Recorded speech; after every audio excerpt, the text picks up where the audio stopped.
Hello everyone, welcome to my channel Aviral Dhara. I am Ambesh Pandey and today I am going to discuss about Aurora Borealis and Aurora Australis.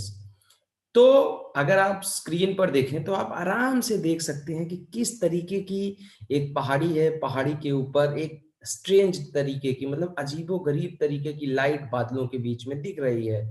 तो अरोरा जो lightning है या जो अरोरा प्रकाश है, ये बहुत ही strange type की lightning है, अजीब तरीके की लाइटनिंग है जो कि हमें जो है ज़्यादातर जो ध्रुवों के क्षेत्र होते हैं, तो पोलर रीजन्स जैसे स्वीडन, डेनमार्क, आपके ये सारे जो स्कैंडिनेवियन रीजन्स हो गए या अंटार्कटिका, इन सारी जगहों पर आसमान में दिखती है। अगर आप इस पिक्चर को देखें तो आप देखेंगे कि ये स्नो कवर्ड रीजन है। Basically it is a picture of polar region. आप आराम से देख सकते हैं कि पोलर रीजन में ये लाइटनिंग आकाश में दिख रही है। ओके, कितनी खूबसूरत है, खूबसूरती पे जाइएगा। फिर ये भी जो पिक्चर दूसरी दिख रही है, ये भी वही दिखा रही है कि ये लाइटनिंग कहाँ पर है, जो ये पोलर रीजन है आपके, जो ध्रुवीय प्रदेश है, वहाँ पर कितनी स्ट्रेंज तरीके की लाइटनिंग दिख रही है, कितनी खूबसूरत दिख रही है, ठीक है? तो ये भी एक पिक्चर है जो अरोरा लाइटनिंग को दिखा रहा है। इन सारे पिक्चर्स को आप जब देखेंगे तो आपको अरोरा के बारे में बहुत आराम से समझ में आएगा। ये स्लाइड आप देखिए, ये भी बेसिकली डेनमार्क का एक पिक्चर है। वहाँ पे आप देख सकते हैं कि आसमान कैसा रंग-बिरंगा दिख रहा है तारों के साथ में। और अगर आप सोचिए, आदमी क्या कहता है कि तारों के शहर में हो घर अपना, तो वो जो कहावत है तारों के शहर में हो घर अपना, ये एकदम यहाँ पर सटीक बैठती है। अगर आप इन जगहों पे रहते हैं तो आपको नाइट स्काई जो दिखेगा, जो रात का समय दिखेगा, जो रात में इस आसमान दिखेगा, वो इसी तरीके से कलरफुल स्टार्स के साथ टिमटिमाता हुआ दिखेगा। तो यूपीएससी में इससे रिलेटेड बहुत सारे क्वेश्चन आते हैं। अभी आपको आगे मैं दिखाता हूँ कि क्या कैसे इनके बारे में क्या-क्या फैक्ट्स हैं, ये कैसे ओरिजिनेट होते हैं, कौन से फैक्ट्स हैं जो सबसे इम्पोर्टेंट हैं। ओके, तो अरोरा लाइटनिंग ये पोलर रीजन ध्रुवीय क्षेत्रों के बारे में है।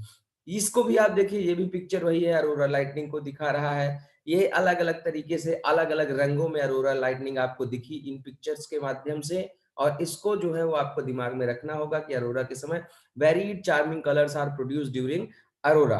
ओके, अब आप अरोरा लाइटनिंग के बारे में अगर फैक्ट्स की स्टडी करें तो आप आराम से देख सकते हैं कि Arora lightning is a strange type of lightning. Arora कैसी है? एक स्ट्रेंज टाइप की लाइटनिंग है, मतलब बहुत ही अलग तरीके की अजीबो-गरीब तरीके का प्रकाश जो आसमान में होता है। और ये लाइट जो है इस देखी कब जाती है? Seen in the polar regions, वो मैंने बता दिया है। It is called aurora borealis in northern hemisphere and aurora australis in southern hemisphere. इस पॉइंट को याद रखिएगा। इसको क्या कहा जाता है? अरोरा बोरियालिस कहा जाता है। कहाँ? उत्तरी ध्रुवों की तरफ, northern hemisphere, in the northern hemispheric regions, मतलब आपके जो स्कैंडिनेवियन कंट्रीज हैं, यहाँ पर नीचे मैंने लिखा हुआ है कहाँ कहाँ पे इसको कहा जाता है Arora बोरियोलिस। So you can see here Alaska, Denmark, Scotland, Canada, Finland, Iceland, Norway, Russia, and Sweden. At these places, it is called Aurora Borealis, and it is called Aurora Australis in Southern Hemisphere. दक्षिणी जो hemisphere है, गोलार्ध है, वहां पर इसको क्या बोलते हैं? अरोरा अरोरा ऑस्ट्रेलिस। याद रखिएगा, ऑस्ट्रेलिया जो है वो दक्षिणी गोलार्ध में, Australia is in southern hemisphere. So in the southern hemisphere it is Arora australis. तो अरोरा ऑस्ट्रेलिस कहाँ कहाँ कहा जाता है वो आप नीचे आराम से देख सकते हैं। In southern New Zealand, southern Australia और अंटार्कटिका। तो न्यूजीलैंड, ऑस्ट्रेलिया और अंटार्कटिका में इसको ऑस्ट्रेलिस बोलते हैं। आप आराम से इसको याद कर सकते हैं। ओके, अब आप देखेंगे नीचे जो लाइनें लिखी हुई हैं, the lines written below, in the ionosphere the ions of the solar wind collide with the atoms of oxygen and nitrogen from the earth's atmosphere. The energy released during these collisions causes a colorful glowing halo around the poles and aurora. अब यहां से आप अरोरा समझ सकते हैं कि अरोरा जो light है, अरोरा जो चमक है, वो किसके कारण से होती है। What are the basic reason behind aurora lightning. तो जो हमारी अर्थ है, अर्थ में आप देख सकते हैं 80 किलोमीटर के ऊपर जब आप जाते हैं तो अर्थ में आयनोस्फीयर स्टार्ट हो जाता है। आयनोस्फीयर स्टार्ट होने का मतलब है कि गैसेस जो हैं they are in ionised form, gases ions के फॉर्म में हैं। 80-90 किलोमीटर के जैसे ही आप ऊपर जाते हैं तो एक स्फीयर आता है जिसको आयनोस्फीयर बोलते हैं, मतलब जमीन से जब आप 80 किलोमीटर ऊपर जाएंगे उसके ऊपर गैसेस जैसे नाइट्रोजन, ऑक्सीजन जो हमारे एटमॉस्फेयर में है, जो हमारे वातावरण में है, वो आयनित फॉर्म में हो जाती हैं, आयनाइज्ड फॉर्म में हो जाती हैं। और उससे जो सन हमारा है, सन से आने वाली सोलर विंड्स, जो सोलर फ्लेयर्स आते हैं, जो सूर्य से आने वाले सूर्य का प्रकाश होता है, इलेक्ट्रोमैग्नेटिक रेडिएशन ऑफ द सन, तो जो सूर्य का प्रकाश की किरणें होती हैं उनसे ये आयनाइज्ड गैसेस टकराती हैं अर्थ के एटमॉस्फेयर में ही, और उसके बाद एनर्जी रिलीज होती है। और जो ये एनर्जी रिलीज होती है, जो ऊर्जा उनके टकराने से रिलीज होती है, एक बहुत ही कलरफुल ग्लोइंग लाइट क्रिएट करती है पोल्स के आसपास। तो ज्यादातर ये जो देखे जाते हैं, कहाँ देखे जाते हैं? पोल्स के आसपास देखी जाती है अरोरा लाइटनिंग, मैंने बता दिया है। तो ये colourful glowing halo around this poles is called aurora. तो इसको अरोरा बोलते हैं, अरोरा प्रकाश बोलते हैं। ओके, अब आप इस डायग्राम के थ्रू समझ सकते हैं एकदम से कि अरोरा कैसे प्रोड्यूस होता है, कैसे अरोरा बनता है। तो ये सन है हमारा, आप देख सकते हैं सन लिखा हुआ है, एकदम पीले कलर का मस्त सन बना हुआ है।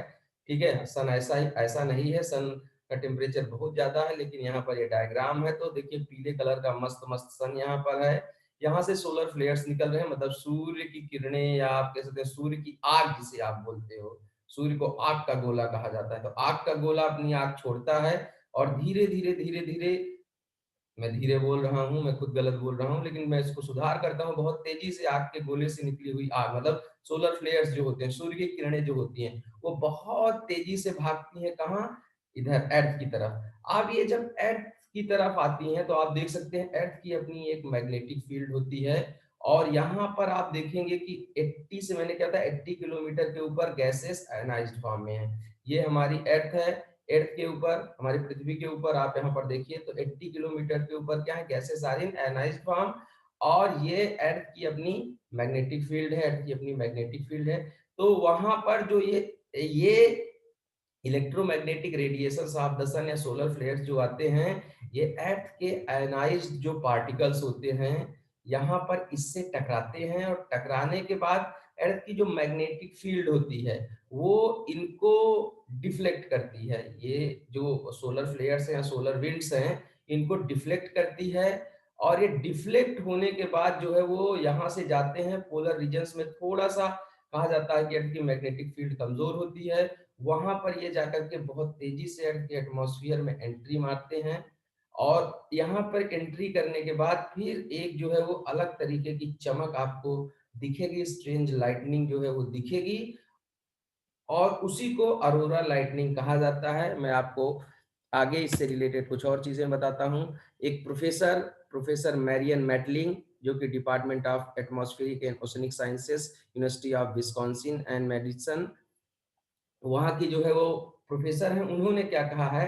The formation of northern and southern lights known as aurora borealis and aurora australis begins with solar flares from the sun. The solar flares eject group of electrons from the sun that acts as a wind and flow towards that। वही बात जो मैंने बताई कि वहां पर solar flares निकलते हैं, उसमें से इलेक्ट्रॉन्स, ग्रुप ऑफ इलेक्ट्रॉन्स निकलते हैं और वो विंड की तरह पृथ्वी की तरफ आते हैं। ओके, वो हवा की तरफ पृथ्वी की तरफ आते हैं। When the solar winds of electrons reaches the planet, they first encounter Earth's magnetic field। अर्थ की मैग्नेटिक फील्ड को पहले एनकाउंटर करते हैं, refer to as the geomagnetic field. तो जैसे मैंने दिखाया था पिछले में, थोड़ा सा पीछे चलता हूं, तो यहाँ से सोलर फ्लेयर्स निकल रहे हैं, निकल करके आ रहे हैं। आप देखिए जो ये पीले कलर के सोलर विंड है जिसे आप कह सकते हैं, ये आकर के अर्थ की मैग्नेटिक फील्ड में आकर के यहाँ पर टकरा रही है। ओके, फिर आगे क्या क्या उन्होंने कहा है? The magnetic field will deflect the electrons. तो अर्थ की मैग्नेटिक फील्ड जो होती है वो क्या करती है? इलेक्ट्रॉन्स को डिफ्लेक्ट कर देती है, उनके मार्ग में परिवर्तन कर देती है। With this deflection the electrons move around the planet and hit near the poles, or near polar region where the magnetic field is weakest। That's how the daytime auroras occur when electrons hit the sun facing magnetic field are deflected to the poles। तो आप देख सकते हैं polar region जो होते हैं, जो ध्रुवीय क्षेत्र होते हैं, ध्रुवीय क्षेत्र की तरफ ही वहां पर थोड़ा सा मैग्नेटिक फील्ड जो होती है कमजोर होती है, ऐसा बोला जाता है। और उन जगहों पर ही अरोरा लाइटनिंग बहुत अच्छे से देखी जा सकती है। दिन के समय भी देखी जाती है, रात के समय भी देखी जा सकती है। तो ये पोलर रीजन में होती है। But the solar winds doesn't stop when it first encounters the planet, it will continue to move to other side of the earth, the side facing away from the sun, and reach to the back side of our magnetic field. When it hits the back side of Earth's magnetic field, electrons are again drawn in towards the poles, creating the nighttime auroras। तो होता क्या है कि जैसे ये जब पहली बार hit करती है तो डे टाइम अरोरा का फॉर्मेशन होता है। फिर ये यहीं पे नहीं रुकती है, ये प्लेनेट के दूसरी साइड में भी जाती है। जो ये सोलर विंड्स होते हैं ये दूसरे साइड में भी जाते हैं और उधर से भी हिट करते हैं अर्थ के मतलब जो एनाइज्ड गैसियस पार्टिकल्स होते हैं उनको दूसरे साइड से भी हिट करते हैं, और नाइट टाइम पे भी अरोरास देखे जाते हैं। पॉइंट ये है कि आप याद रखिएगा कि अरोरा दिन में भी बन सकते हैं, अरोरा रात में भी बन सकते हैं। All this activity is centered around the geomagnetic poles, which are about 10 degrees different in latitude than the regular north and south poles as we think of। अब आप यहाँ पे देख सकते हैं कि ये सारी चीजें जो होती हैं वो कहाँ पे सेंटर्ड होती हैं, जो जियो मैग्नेटिक नॉर्थ पोल होता है। जो हमारा नॉर्थ पोल हम जो लैटिट्यूड से अपने जो डिसाइड करते हैं वो एक्चुअल नॉर्थ पोल नहीं है, इसमें मतलब जो जियो मैग्नेटिक नॉर्थ पोल है वो थोड़ा दूसरा है। इस कॉन्सेप्ट को मैं बाद में क्लियर करूंगा, लेकिन आप इसको याद रखिएगा कि ये एक्टिविटी सेंटर्ड कहाँ होती है, जियो मैग्नेटिक नॉर्थ पोल के आसपास सेंटर्ड होती है। Okay, views from space show the auroras as rings of light that are centered around the geomagnetic poles। ये geomagnetic poles के अराउंड सबसे ज्यादा दिखते हैं होते हैं। The appear to those on earth as curtains of light due to the structure of magnetic fields। छोड़ दीजिए इसको, कोई बात नहीं। The most common colors are seen। अब आप कलर्स की बात करेंगे तो जो सबसे ज्यादा कॉमन कलर्स होते हैं वो कौन कौन से होते हैं। The most common colors are green, blue, but the auroras can also show pink and orange hues depending on the interactions of photons, particles of light। तो कलर जो मेन कलर होते हैं वो ग्रीन और ब्लू आपके होते हैं, हरे और नीले होते हैं। बट खाली यही नहीं, पिंक, गुलाबी और ऑरेंज कलर जो आपका होता है वो कलर भी आपको दिख सकता है अरोरा लाइटनिंग के समय पे। तो आप इस पिक्चर को देखेंगे तो आपको एकदम से क्लियर हो जाएगा कि पहले यहाँ से आती हैं, फिर ये डिफ्लेक्ट होकर के जाती हैं, बाद में दूसरी साइड से भी हिट करती हैं। तो अरोरा का फॉर्मेशन यहाँ से भी होता है, और जब दूसरी साइड, तो जब यहाँ डायरेक्ट हिट कर रहे हैं तो दिन में अरोरा बनता है, फिर जब थोड़ा डिफ्लेक्ट होकर के और आती हैं दोबारा इधर हिट करती हैं तो रात के समय पे भी जो है वो बनता है आपका अरोरा लाइट। अब कुछ फैक्ट्स देखते हैं, तो इसको एग्जाम के लिए ये इंपॉर्टेंट है, इसको याद रखिएगा कि अरोरा ज्यादातर कहाँ बनते हैं, बिटवीन 97 टू 1000 किलोमीटर्स। 80 के बाद शुरू हो जाते हैं, पर 100 किलोमीटर से 1000 किलोमीटर के बीच में सबसे ज्यादा ये बनते हैं और नीचे से दिखते हैं। The most active auroras happen when the solar wind is the strongest.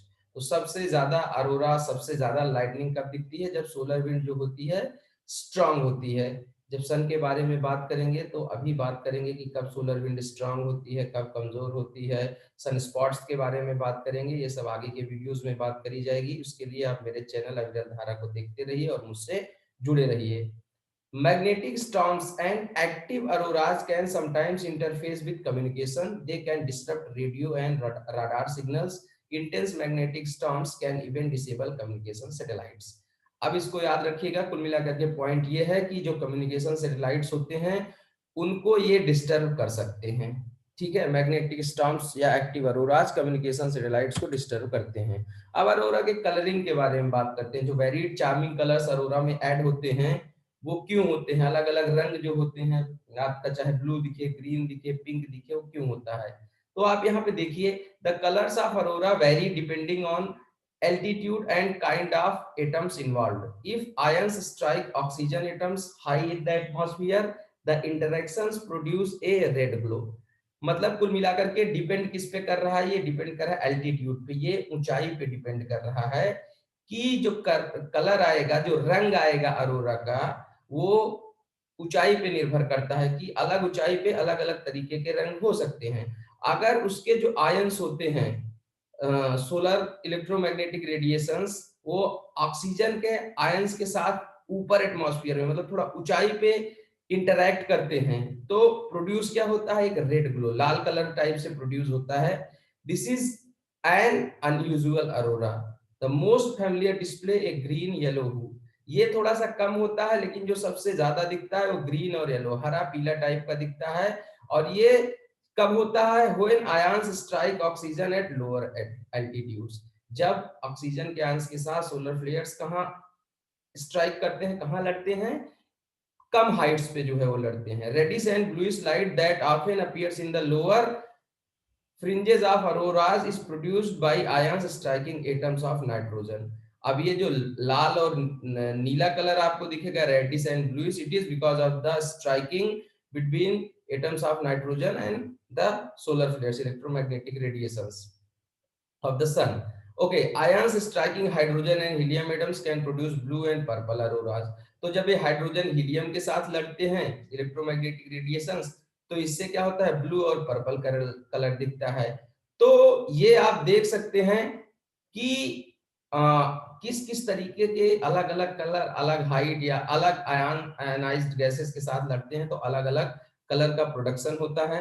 Okay, तो हमारी आई जो होती हैं इलेक्ट्रोमैग्नेटिक स्पेक्ट्रम को वैसे नहीं देख सकती हैं, ये सब एटमॉस्फेरिक फिनोमेना है।